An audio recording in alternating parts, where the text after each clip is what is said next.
मित्रों, आज हम आपके लिए उस महामंत्र से परिचय कराएंगे। गायत्री मंत्र की महिमा क्या है, गायत्री मंत्र सर्वोपरि मंत्र क्यों है। दूसरा, बहुत सारे लोगों के मनों में ये भ्रांतियाँ रहती हैं कि आचार्य जी, हम गायत्री मंत्र का जाप कर सकते हैं कि नहीं कर सकते हैं। कई बहनों के कमेंट्स आते हैं, फ़ोन आते हैं, व्हाट्सएप पर मैसेज आते हैं कि हमने फला व्यक्ति का वीडियो सुना, उन्होंने बोला कि आप जो है गायत्री मंत्र का आप जाप नहीं कर सकते क्योंकि आप स्त्री हैं। तो बहुत सारी भ्रांतियां हैं लोगों के मन में, और कई लोगों को मन में ये होता है कि हम जब गायत्री की साधना करते हैं तो हम आज जो है सो करके थोड़ा लेट उठे या कोई मंत्र के उच्चारण में त्रुटि हो गई। तो बहुत सारी भ्रांतियाँ होती हैं। इन्हीं सभी भ्रांतियों को चलते हुए इस वीडियो के माध्यम से आज हम आपको गायत्री मंत्र की महिमा और आप उसको गायत्री मंत्र को जप सकते हैं, नहीं जप सकते हैं, किस प्रकार से आपको जपना चाहिए, इन सारी चीज़ों के बारे में आज हम आपके लिए बहुत ही महत्वपूर्ण जानकारी देने के लिए जा रहे हैं, जो आपकी साधना के लिए बहुत उपयोगी होगा। राधे राधे, जय श्री कृष्णा। नमस्कार, मैं आचार्य पंडित गिरीश बारोलिया। गायत्री महामंत्र।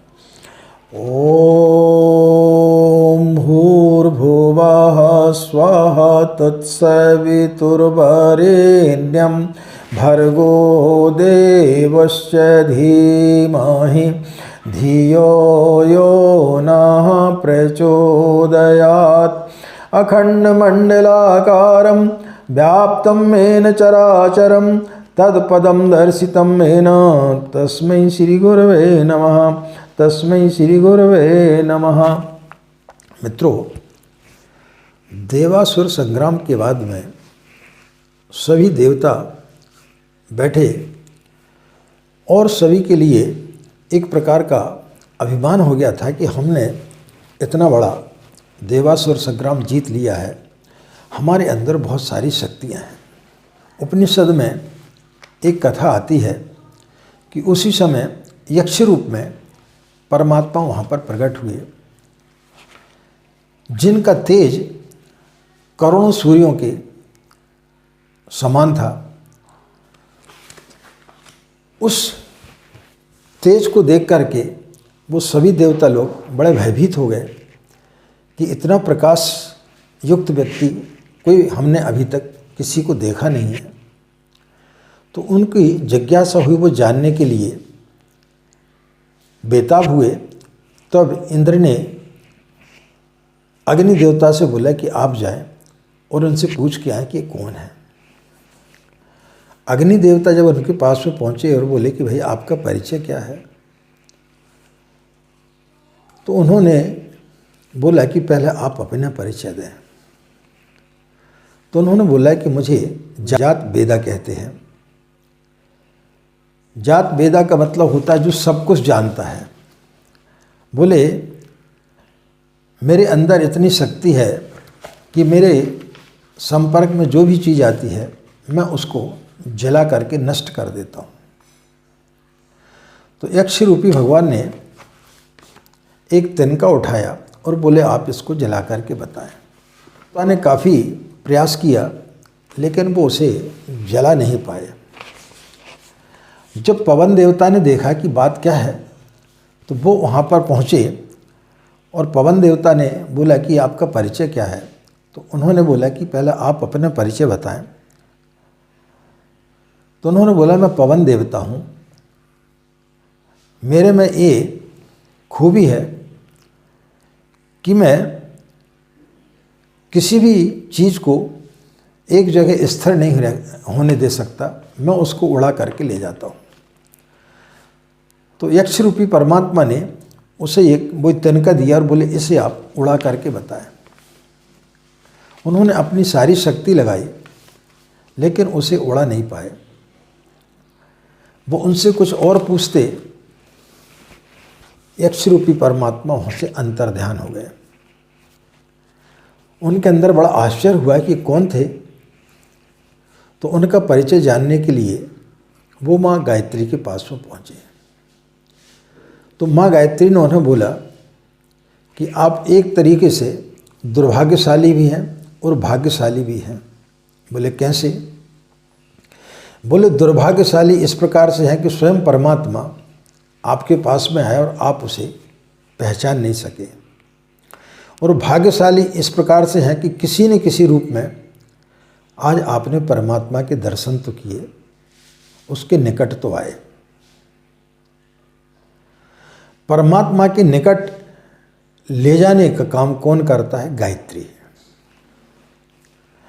गायत्री मंत्र ही एक ऐसा मंत्र है जो आपको परमात्मा तक पहुंचाता है। इसी मंत्र में वह शक्ति है जो आपको ईश्वर के निकट ले जाता है। इसके अलावा आप किसी भी मंत्र का जाप करेंगे, वह मंत्र आपको उतना ज़्यादा प्रभावी नहीं कर सकेगा जो आपको ईश्वर के निकट तक ले जाए। उपनिषदों में लिखा है कि कोई भी ब्राह्मण किसी भी मंत्र का जाप करे, लेकिन जब तक वो गायत्री मंत्र का जाप नहीं करता है, वो मंत्र उससे फलित नहीं होते हैं। ये गायत्री मंत्र की महिमा है। वैज्ञानिकों ने भी सिद्ध किया है कि गायत्री मंत्र सर्वोपरि मंत्र है। उन्होंने उसका परीक्षण किया है और गायत्री मंत्र से बढ़ करके किसी भी मंत्र को उन्होंने नहीं पाया है। एक कथा है कि गरीब व्यक्ति के तालाब में एक कमल का फूल खिला। बेमौसम, मौसम नहीं था, लेकिन वो कमल का फूल खिला और बहुत ही सुंदर था। जब वो सुबह सुबह उठा तो उसने देखा कि आज एक कमल का फूल कैसे खिल गया है, जबकि कोई इसका खिलने का इस समय कोई मौसम नहीं था।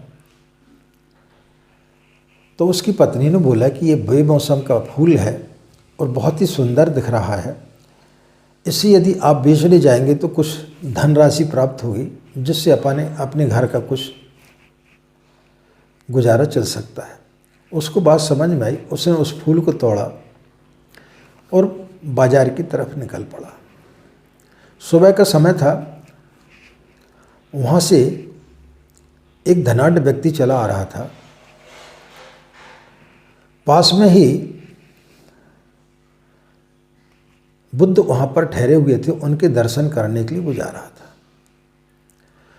तो उसने उस गरीब व्यक्ति के हाथ में उस कमल के फूल को देखा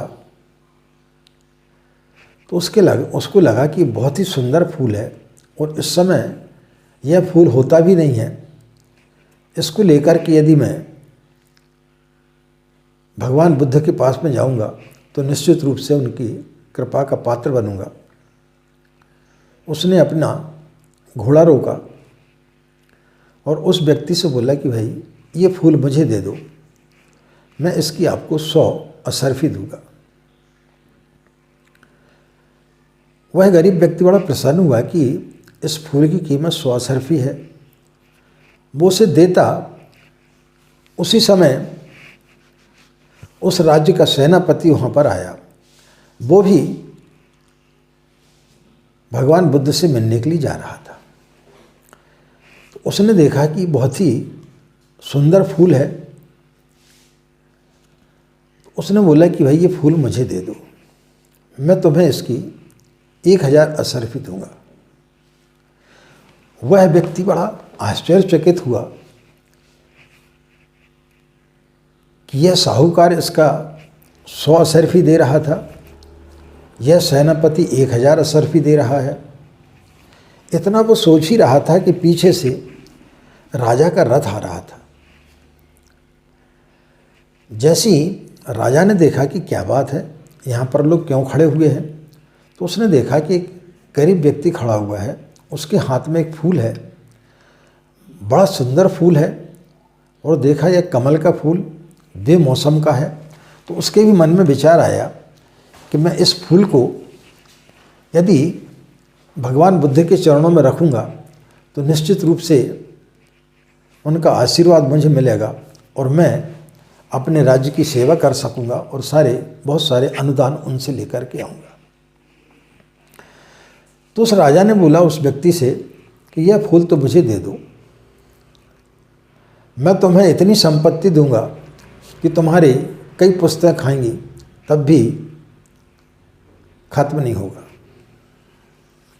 उस वृद्ध व्यक्ति के मन में विचार आया कि इस फूल की कीमत इतनी कैसे हो सकती है, और यदि इस फूल की कीमत इतनी ज़्यादा है और ये सभी लोग भगवान बुद्ध के पास में जा रहे हैं और उनको इस भेंट करना चाहते हैं, तो मैं स्वयं क्यों न चला जाऊं, और मैं स्वयं यदि भगवान बुद्ध को भेंट करूंगा तो उनका जो आशीर्वाद मिलेगा वह मेरे लिए बड़ी बात होगी।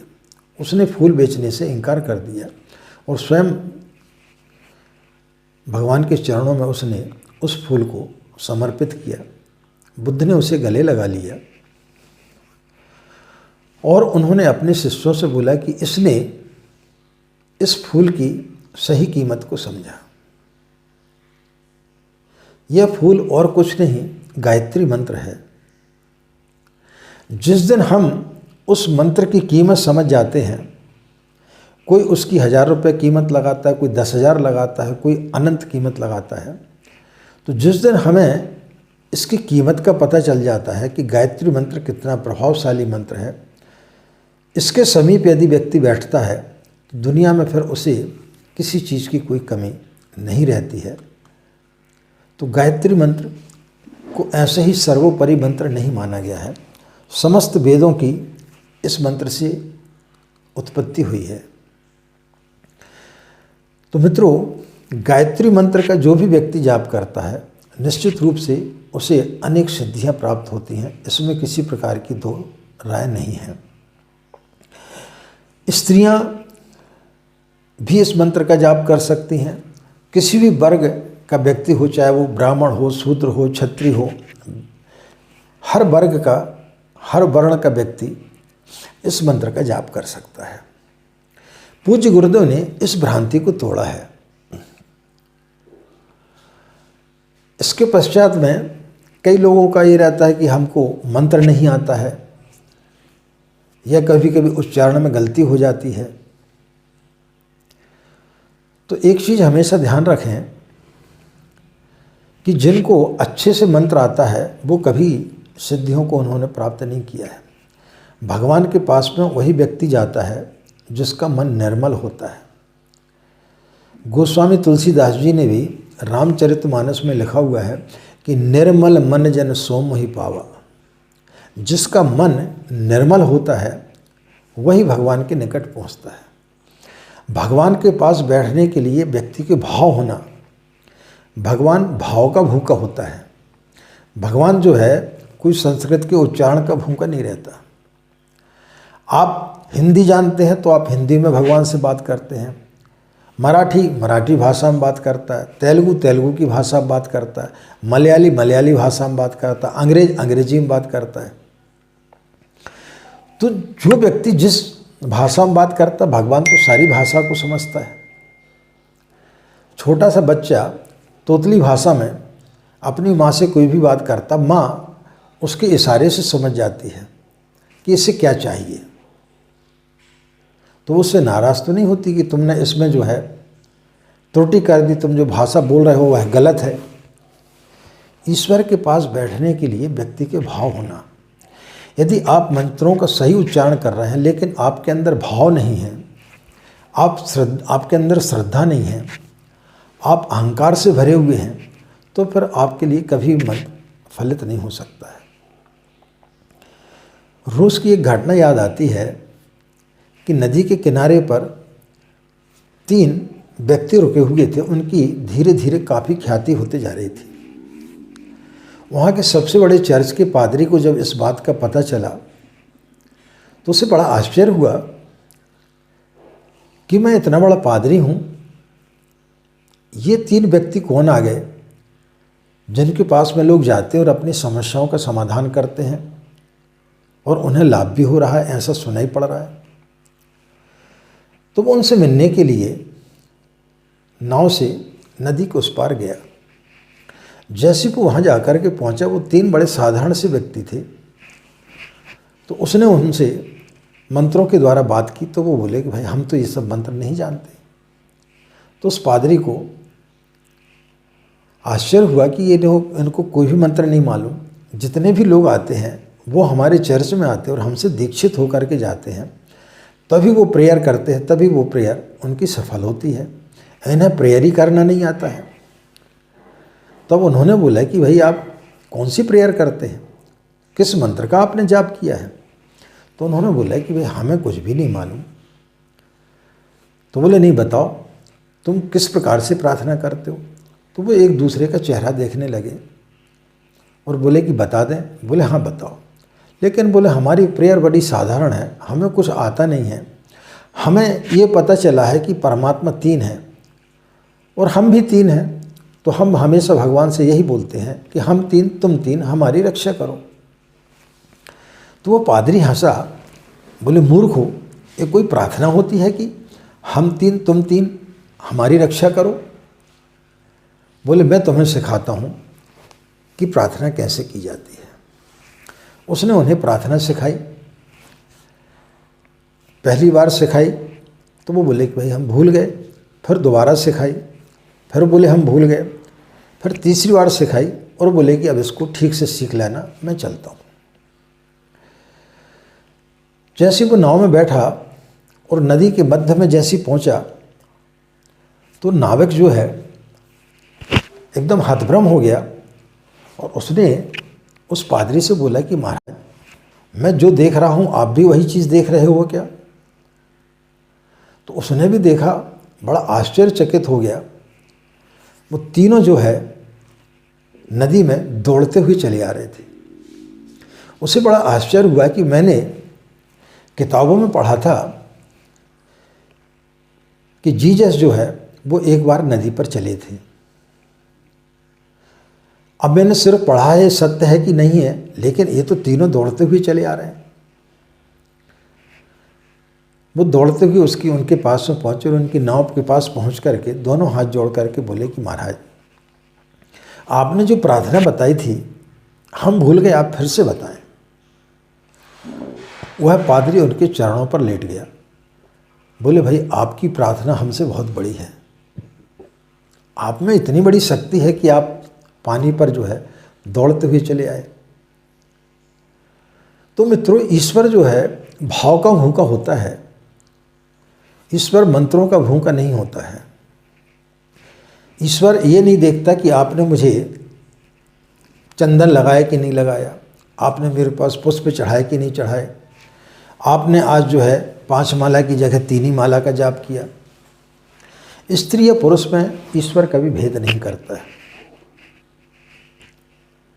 हमारे देश में स्त्रियों की पूजा की जाती है। जो बड़ी बड़ी महान ऋषि पत्नियां हुई हैं उन्होंने भी गायत्री की साधना की थी। अनुसुईया ने तो ब्रह्मा विष्णु और महेश को छोटे बालक बना दिया था। ये कैसे संभव हो पाया? गायत्री मंत्र के द्वारा। सावित्री अपने पति को यम से वापस लेकर के आ गई थी। ये कैसे संभव हुआ? गायत्री के द्वारा। कितनी देव कन्याएं अश्वमेध यज्ञ जैसे यज्ञों का संचालन व्यासपीठ पर करती हैं। ये कैसे संभव हुआ? परम पूज्य गुरुदेव के द्वारा। उन्होंने समस्त लोगों को गायत्री मंत्र दे दिया और आज लोग उसका लाभ उठा रहे हैं। करोड़ों लोग इससे लाभान्वित हो रहे हैं। हमारे चैनल में लगभग 2 लाख सब्सक्राइबर होने के लिए जा रहे हैं। कितने सारे लोग गायत्री मंत्र का लाभ ले रहे हैं। कितने सारे लोगों ने गुरु दीक्षा ली हमारे माध्यम से। और बहुत सारे लोगों के हमारे पास में फ़ोन आते हैं कि आचार्य जी जब से हम गायत्री की साधना कर रहे हैं हमारे अंदर बहुत सारे परिवर्तन हमें दिखाई दे रहे हैं। हमें बहुत सारी कष्ट कठिनाइयों से हमें निजात मिल रही है। यदि आप लोग भी हमारे वीडियो को सुन रहे हैं और आपने यदि गायत्री की साधना के माध्यम से आपकी कई समस्याओं का यदि समाधान हुआ है तो कमेंट्स में आपको ज़रूर लिखना चाहिए, जिससे दूसरे लोग भी इस चीज़ का लाभ ले सकें। तो मित्रों, गायत्री मंत्र ब्रह्मांड का सर्वशक्तिशाली मंत्र है। इससे बड़ा कोई मंत्र नहीं है जो भी व्यक्ति श्रद्धा और विश्वास के साथ में इस मंत्र की साधना करता है, निश्चित रूप से उसे यह मंत्र फलित होता है। इस मंत्र से बड़ा कोई भी मंत्र नहीं है। गायत्री मंत्र की महिमा उपनिषदों में, वेदों में बहुत ज़्यादा बताई गई है। तो जो भी व्यक्ति इस माँ की आंचल में बैठता है, चाहे वो स्त्री हो या पुरुष हो, विधवा हो, लड़की हो, निसंकोच आपको इसकी साधना करना चाहिए। माँ की गोदी में बैठने से माँ कभी नाराज़ नहीं होती, और खासकर अपनी पुत्रियों से माँ गायत्री क्यों नाराज़ होगी।